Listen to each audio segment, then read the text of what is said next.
বন্ধুরা, মুক্তির আগেই 150 কোটি টাকা ব্যবসা।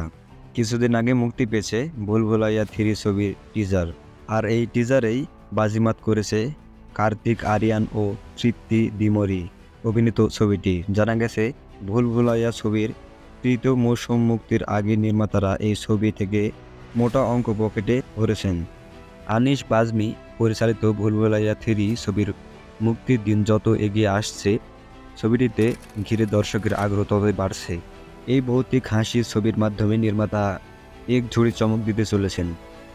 ভুলভুলাইয়া 3 ছবিতে জুটি বেঁধে আছেন কার্তিক আরিয়ান ও তৃপ্তি ডিমরি। নতুন এই জুটিতে বড় পর্দায় দেখার অপেক্ষায় আছেন দর্শক।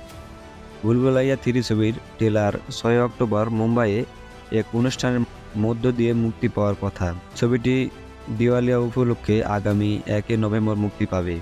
এই ছবির সঙ্গে মুখোমুখি হবে সিংহম এগেন।